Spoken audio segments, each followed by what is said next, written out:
Now with me now is Congresswoman Madeleine Dean. She is a Democratic representative from Pennsylvania and a member of the House Judiciary Committee. Congresswoman, good to see you. Thank you for having me. All right, so let me begin, by getting your thoughts on this letter from more than 1,100 former Justice Department officials calling for the U.S. Attorney General to resign.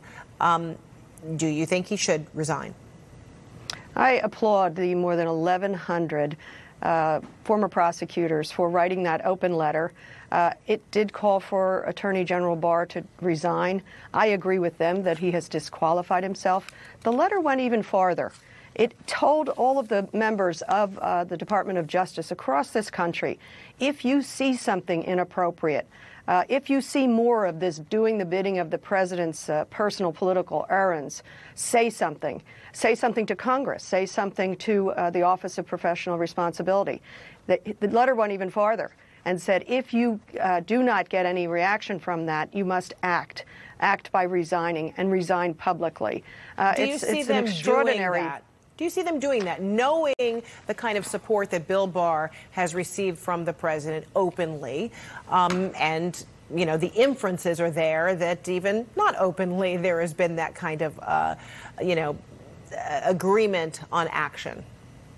I do see that because these are extraordinary career public servants, not politicians, not Democrats, not Republicans. And we did see, of course, the case of 4 prosecutors on the Roger Stone case resigning from the case, 1 resigning from the department.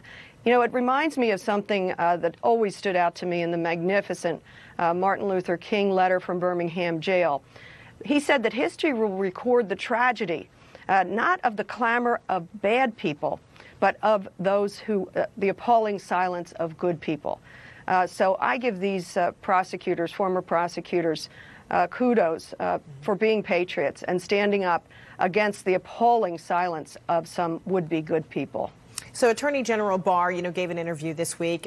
You saw it, where he said the president's, tweets make it difficult to do his job. Impossible was his word, to do his job. We've since learned that Barr has now ordered the Justice Department to re-examine the case of former National Security Advisor Michael Flynn, who pleaded guilty to lying to investigators in the Russia probe. So do you see in any way or at any time that Barr is acting independently, or is he, carrying out the president's wishes?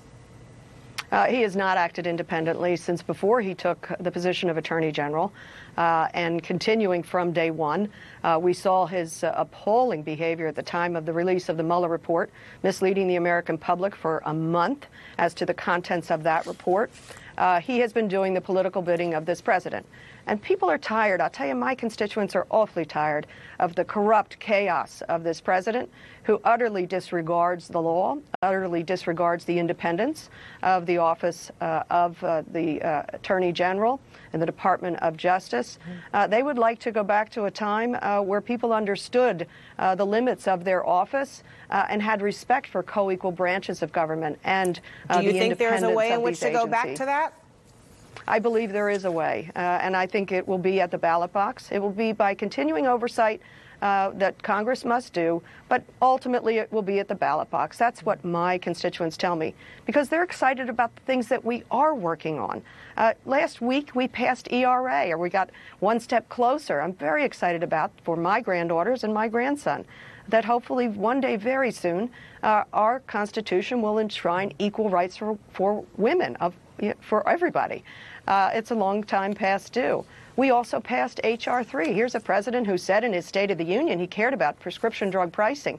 Well, if you care about it, tell the Senate to take up H.R. 3 and then sign it.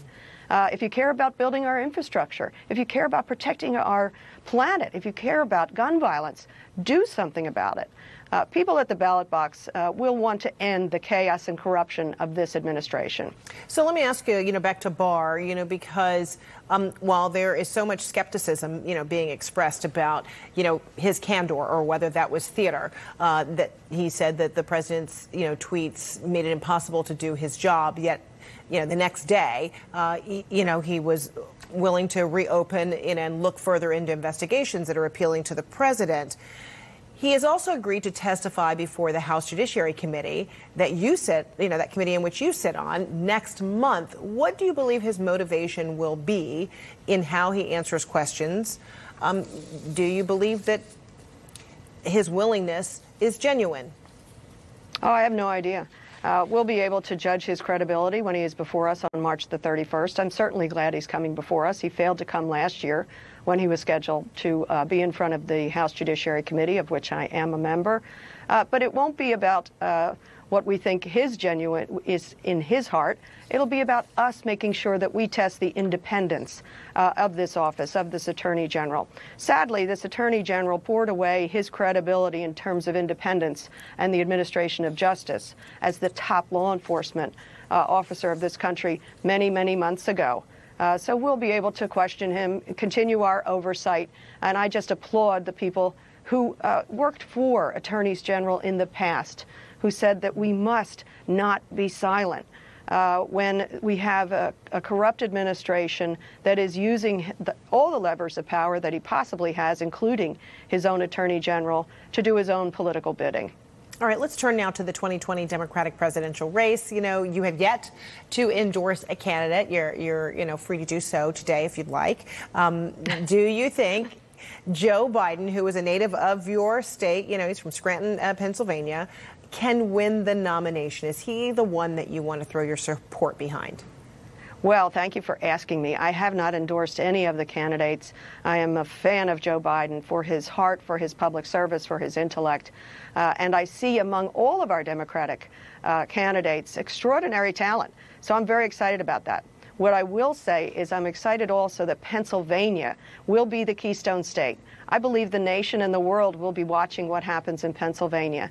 And so I'm looking forward to getting farther down the road, having another debate, and making sure that we put forward the strongest candidate in the end who will defeat Donald Trump. I'm a big fan of Joe Biden. I'm not endorsing anybody today, but Pennsylvania is the one to watch. Congresswoman Madeleine Dean, thank you so much. Thank you.